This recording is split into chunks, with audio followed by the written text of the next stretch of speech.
नमस्कार, स्वागत है आपका सिटी पोस्ट लाइव में। मैं हूं मुस्कान। बिहार में चल रहे मतदाता सूची विशेष गहन पुनरीक्षण अभियान के दौरान सीमांचल क्षेत्र में जनसंख्या से अधिक आधार कार्ड और निवास प्रमाण पत्र जारी होने का मामला सामने आया है। अब इस पर बातचीत करने के लिए हमारे साथ मौजूद है हम वरिष्ठ पत्रकार श्रीकांत प्रत्युष। सर, पहला सवाल आता है कि मतदाता सूची में संशोधन से विपक्ष नाराज है, वो समझ में आता है, बीजेपी की नींद क्यों उड़ी हुई? देखिए, किशनगंज, अररिया और कटिहार, पूर्णिया जैसे जो ज़िले हैं, मुस्लिम आबादी यहाँ पर 47% का आंकड़ा पार कर लिया है। चुनाव आयोग को हर विधानसभा क्षेत्र में 10,000 फर्जी वोटरों के होने की आशंका है।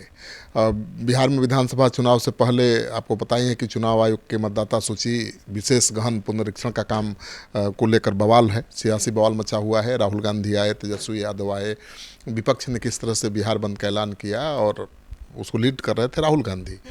तो विपक्ष का आरोप है कि सत्ताधारी दल को फायदा पहुंचाने के लिए चुनाव आयोग उसके इशारे पर काम कर रहा है और उसके जो वोटर हैं उसका नाम सूची से बाहर करने की कोशिश की जा रही है। तो मुझे लगता है कि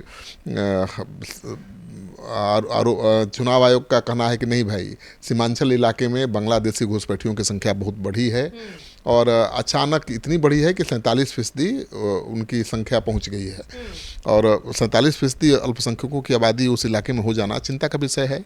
और चुनाव आयोग तो मान रहा है कि हर विधानसभा में 10,000 फर्जी वोटर हैं और इतने राशन कार्ड लोगों के पास हैं, इतने आवासीय प्रमाण पत्र हैं, इतने आधार कार्ड हैं जितनी आबादी भी नहीं है। मतलब हर आदमी के पास 2-4 फर्जी पहचान पत्र है। तो इसी बात को लेकर ये काम चल रहा है। मामला सुप्रीम कोर्ट पहुंच गया, अब क्या होगा? देखिए, सुप्रीम कोर्ट का तो निर्णय आ गया। सुप्रीम कोर्ट ने रोक लगाने से मना कर दिया। 10 याचिकाएं दायर की गई थी रोक लगाने की मांग को लेकर, लेकिन सुप्रीम कोर्ट ने खारिज कर दिया। कहा कि भाई ये संवैधानिक संस्था है, उसके कामकाज में हम दखल नहीं दे सकते। लेकिन उसने ये सवाल ज़रूर पूछा कि भाई वोटर का जो ये है, वोटर का जो आधार कार्ड है उसको मान्यता क्यों नहीं दिया जा रहा है। और उसने भी कहा कि आप ये तो कर नहीं रहे हैं, आप कौन नागरिक है, नागरिकता से वो नहीं कर सकते, नागरिकता से जुड़ा प्रमाण पत्र क्यों आप मांग रहे हैं। क्योंकि नागरिकता तय करना तो गृह मंत्रालय का काम है और आप ऐसा प्रमाण पत्र मांग रहे हैं जिससे लगता है कि आप नागरिकता की जांच कर रहे हैं। तो चुनाव आयोग का काम नागरिकता की जांच नहीं है। चुनाव आयोग का काम है कि भाई कौन फर्जी है, कौन सही है। तो इस निर्देश के साथ उसने रोक लगाने से मना कर दिया। तो अब तो चुनाव आयोग का काम चल रहा है, बहुत तेज़ी से बढ़ रहा है और मुझे लगता है कि चुनाव आयोग 25 तारीख तक फॉर्म भरवाने का काम पूरा कर लेगा। फॉर्म भरना है, अगर प्रमाण पत्र नहीं है तो उसके लिए समय देने का ऐलान कर चुका है कि 1 महीना बाद भी आप प्रमाण पत्र जमा कर सकते हैं। तो सर, अहम सवाल ये उठ रहा है कि अगर जैसे सुप्रीम कोर्ट ने कहा है कि आधार कार्ड को भी मान्यता देना है, अगर आधार कार्ड को मान्यता मिल जाती है तो जो कोलकाता है, जैसे बंगाल है, बंगाल में कहीं ना कहीं कहा जा रहा है कि बांग्लादेशी घुसपैठी बहुत ज़्यादा भरे हुए हैं और सबके पास आधार कार्ड बना हुआ है। देखिए, सच्चाई ये है कि राज्य के सीमांचल इलाके के 4 जिलों कटिहार, पूर्णिया, किशनगंज, अररिया में आधार कार्ड की संख्या आबादी से अधिक है, जैसा मैंने बताया। और यही नहीं, नागरिकता प्रमाण पत्र के रूप में आधार कार्ड की मान्यता न होने के बावजूद इस क्षेत्र में इसी आधार पर धड़ल्ले से निवास प्रमाण पत्र जारी किए गए हैं।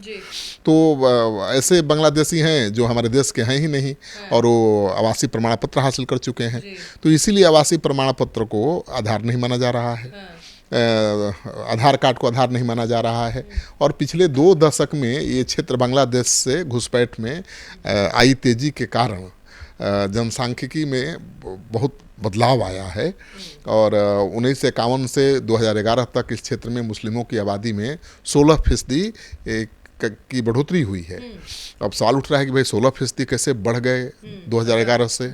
तो चुनाव आयोग इसी बात को ध्यान में रख के सब काम करवा रहा है। और हालिया जातिगत जनगणना में सामने आया है कि मुस्लिम आबादी किशनगंज में 68% है, अररिया में 50% है, कटिहार में 45% है, पूर्णिया में 39% हो गई है आबादी। सीमांचल में तेजी से हो रहे जो बदलाव हैं, तो इससे केंद्र सरकार बहुत चिंतित होगी। हाँ, चिंतित है और उसी वजह से चुनाव आयोग ये कर रहा है। चुनाव आयोग की मतदाता सूची की विशेष गहन पुनरीक्षण का आधार यही है कि भाई फर्जी आधार कार्ड लोगों के पास हैं। जितनी जनसंख्या है, जितनी आबादी है, उससे ज़्यादा आधार कार्ड हैं। आवासीय प्रमाण पत्र उसी आधार कार्ड के आधार पर जारी कर दिए गए हैं। तो जांच जरूरी है, नहीं करेंगे तब तो फर्जी मतदाता वोट देंगे। और 10,000 हर विधानसभा में है तो चुनाव का नतीजा ही बदल देंगे। विधानसभा में तो 1,000-2,000 से हार जीत होती है। और पुनरीक्षण अभियान का सर्वाधिक विरोध राज्य के मुस्लिम इलाकों में ही है और इस बिरादरी का बड़ा हिस्सा अरसे से विपक्षी महागठबंधन का समर्थक रहा है। तो महागठबंधन विरोध के बहाने इस बिरादरी को गोलबंद करना चाहता है। मतलब मुस्लिम आबादी जो है ना, उसका ध्रुवीकरण करना चाहता है। तो ध्रुवीकरण की राजनीति शुरू हो गई है बिहार में। आप देख लीजिए ना कि बिहार सरकार किस तरह से मंदिर बनाने के लिए 800 करोड़ रुपया पास कर दी, कैबिनेट ने मंजूरी दे दी, राम जानकी मंदिर। और बीजेपी का एजेंडा अलग है, राम मंदिर वाला ही एजेंडा है, हिंदुत्व वाला एजेंडा है। और दूसरी तरफ जो तेजस्वी यादव हैं, कांग्रेस है, विपक्ष है, उसका एजेंडा मुस्लिम के ध्रुवीकरण का है। तो केवल ध्रुवीकरण की राजनीति चल रही है। और इसी तरह की राजनीति, इसी तरह का सियासी बवाल बंगाल के 2021 के चुनाव में हुआ था। तो मुझे लगता है कि कहीं बिहार बंगाल न बन जाए। ऐसा क्यों?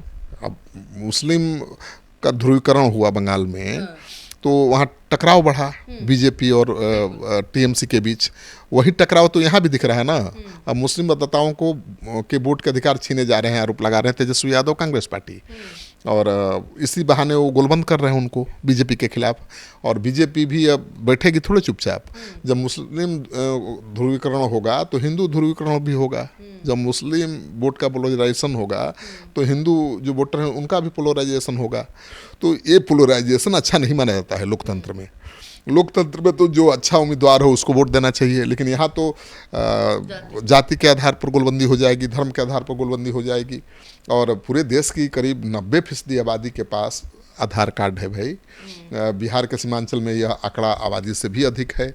किशनगंज में मैंने बताया है कि आधार कार्ड की संख्या आबादी का 105-100% ज़्यादा है। तो अगर इसका मतलब कि फर्जीवाड़ा है और वोटर लिस्ट में भी कोई घालमेल हो सकता है। इसी बात को ध्यान में रखते हुए ये सब हो रहा है। मेरा एक अहम सवाल जो था वो कहीं ना कहीं अनटच रह गया सर, कि मतदाता सूची में संशोधन से विपक्ष नाराज है, ये बात समझ में आती है, लेकिन बीजेपी की नींद क्यों उड़ गई? देखिए, बीजेपी की नींद इसलिए उड़ी है कि बीजेपी की जो टीम है, सर्वे टीम, वो फोन कर रही है मतदाताओं को और पूछ रही है कि भाई बीजेपी से आप क्या उम्मीद करते हैं, क्या चाहिए बीजेपी से।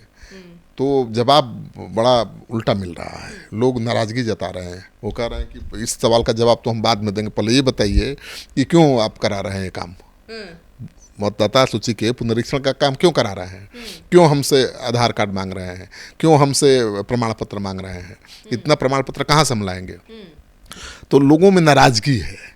वो बीजेपी के सपोर्टर भी नाराज है। मतलब उनको लगता है कि भाई तो परेशान किया जा रहा है। हम तो 30 साल से 20 साल से वोटर लिस्ट में मेरा नाम है और हमसे प्रमाण मांगा जा रहा है कि हम नागरिक हैं कि नहीं, नागरिकता का प्रमाण। तो नाराजगी इतनी बढ़ रही है कि इससे बीजेपी की नींद उड़ी हुई है। अब बीजेपी की नींद तो उनके अगेंस्ट ना यूज हो जाएगी। हाँ, अब तो बीजेपी को लगता था कि इससे फायदा होगा, अल्पसंख्यक वोटरों का नाम कटेगा और बीजेपी को फायदा हो जाएगा। लेकिन यहाँ तो जो बहुसंख्यक हैं, जो बीजेपी के वोटर हैं, उन परेशानी तो उनकी भी बढ़ गई है। तो वो भी चिंतित हैं, वो भी सवाल जवाब कर रहे हैं कि भाई पहले ये बता दीजिए कि आप क्यों करवा रहे हैं, हमसे नागरिकता का प्रमाण क्यों मांग रहे हैं। तो बीजेपी नेता परेशान है कि भाई अब इसका हल कैसे निकाला जाए। क्योंकि सर्वे में जो टीम है उसके एक सदस्य ने भी ये बताया मुझे कि भाई जब फ़ोन करते हैं, आप पूछते हैं कि बीजेपी से आप क्या चाहते हैं, क्या आपकी मांग है, तो उनका सवाल यही होता है कि पहले ये पुनरीक्षण का काम रोकिएगा कि नहीं रोकिएगा, और हमसे क्यों नागरिकता का प्रमाण पत्र मांग रहे हैं। तो अब सोचिए कि नाराजगी है लोगों में और उल्टा पड़ सकता है दांव। तो क्या हर विधानसभा क्षेत्र में 10,000 फर्जी मतदाता हैं? अब तो चुनाव आयोग को तो यही नहीं है, हर विधानसभा में नहीं है। कोसी सीमांचल के इलाके के जो विधानसभा है, जहाँ पर अल्पसंख्यकों की संख्या बहुत ज़्यादा है, जहाँ पर बांग्लादेशी घुसपैठी हैं, वहाँ 10,000 फर्जी वोटर हैं और उन्हीं को बाहर निकालने के लिए ये पुनरीक्षण का काम चल रहा है। तो केवल अकेले कोसी सीमांचल के लिए तो चुनाव आयोग ऐलान कर नहीं सकता था कि हम भाई केवल उधर ही वोटर लिस्ट का रिवीजन करेंगे। तो पूरे बिहार के वोटर लिस्ट का रिवीजन हो रहा है। तो जो लोग सही हैं उनको परेशानी तो हो ही रही है ना, फार्म भरना पड़ रहा है, प्रमाण पत्र जमा करना पड़ रहा है, तो परेशानी तो हो रही है। अगर चुनाव आयोग हर विधानसभा में 10,000 लोगों को वोटर लिस्ट से बाहर कर दिया तो इसमें फायदा किसका, नुकसान किसका? देखिए, अब तो विपक्ष तो आरोप लगा ही रहा है कि फायदा बीजेपी का है, एनडीए का है, हमारे वोटर को निकालने की ये साजिश है। तो जाहिर है विपक्ष को डर है कि हम उसको नुकसान हो जाएगा, लेकिन एनडीए को लगता है कि मुझे फायदा हो जाएगा। लेकिन एनडीए से भी तो लोग नाराज हैं, एनडीए के वोटर भी तो नाराज हैं, क्योंकि उनकी परेशानी बढ़ गई है। तो फायदा किसको होगा, नुकसान किसको होगा, ये कहना बड़ा मुश्किल है। लेकिन ये जान लीजिए मुस्कान कि अगर जिनके पास प्रमाण पत्र नहीं होगा उनका भी वोट का अधिकार नहीं छिनेगा। ऐसी स्थिति में चुनाव आयोग अपने जो स्थानीय अधिकारी हैं उनको ये अधिकार दे देगा कि आप पहचान करिए, लोगों से बातचीत करिए, पूछताछ करिए और जांच करिए कि ये यहीं के रहने वाले हैं कि नहीं, यहीं के नागरिक हैं कि नहीं, कितने दिनों से रह रहे हैं और इनको क्या वोट का अधिकार दिया जा सकता है। अगर सही जांच में सही पाए गए तो उनको वोट का अधिकार रहेगा, भले प्रमाण पत्र न हो। सर, फिर एक अहम सवाल आ रहा है कि अगर ऐसे करता है चुनाव आयोग तो ऐसे तो बहुत लोग होंगे, ऐसा नहीं होगा कि 10 लोग 20 लोग या 1,000 लोग, ऐसे तो बहुत लोग होंगे। तो क्या एक एक के घर में चुनाव आयोग जाके ये वेरीफाई करेगा? बिल्कुल, चुनाव आयोग थोड़े की जाता है, चुनाव आयोग ने टीम बना रखी है ना, लाखों सरकारी कर्मचारी इसमें शामिल हैं और जो स्थानीय जनप्रतिनिधि हैं वो शामिल हैं। समय नहीं बढ़ा देगा चुनाव आयोग का? नहीं, लाखों की संख्या में लोग हैं। चुनाव आयोग ने तो 2 करोड़ से ज़्यादा लोगों का फार्म भरवा लिया और 8 करोड़ वोटर हैं बिहार में, लेकिन 5 करोड़ के वोटर लिस्ट में नाम होने पर कोई आपत्ति नहीं है, सब कुछ ठीक है। केवल 3 करोड़ लोगों के नाम को लेकर ये जांच चल रही है। तो 3 करोड़ में तो 2 करोड़ लोगों ने तो भाई फार्म भर दिया, प्रमाण पत्र भले किसी ने नहीं दिया होगा, बहुत कम लोगों ने दिया होगा, लेकिन भर दिया, उनका नाम नहीं कटने वाला है। लेकिन जो लोग प्रमाण पत्र भी नहीं दे रहे हैं और स्थानीय अधिकारियों की जांच पड़ताल में भी वो सही उनका रिकॉर्ड नहीं पाया जाता है, तब तो उनका नाम कटेगा। तो मान कर चलिए कि नाम कटेगा, लेकिन 10%, 20% लोगों का नाम कटेगा, ये मुझे नहीं लगता है। और ज़्यादा नाम कटेगा कोसी सीमांचल के इलाके के वोटरों का, क्योंकि वहाँ फर्जी मतदाता ज़्यादा है, वहाँ आधार कार्ड जनसंख्या से ज़्यादा है, वहाँ आवासीय प्रमाण पत्र जनसंख्या से ज़्यादा है। तो जितनी आबादी है उससे ज़्यादा आधार कार्ड कैसे इशू हो गया, उससे ज़्यादा आवासीय प्रमाण कैसे इशू हो गया। इसी बात को ध्यान में रखकर चुनाव आयोग ये काम कर रहा है, क्योंकि केंद्र सरकार को चिंता सता रही होगी कि भाई कैसे अल्पसंख्यकों की आबादी अचानक बढ़ गई सीमांचल में, कोसी में। और तो बढ़ेंगे 10%, 15% बढ़ना तो बहुत बड़ी बात है, 10-5% में तो खेल हो जाता है।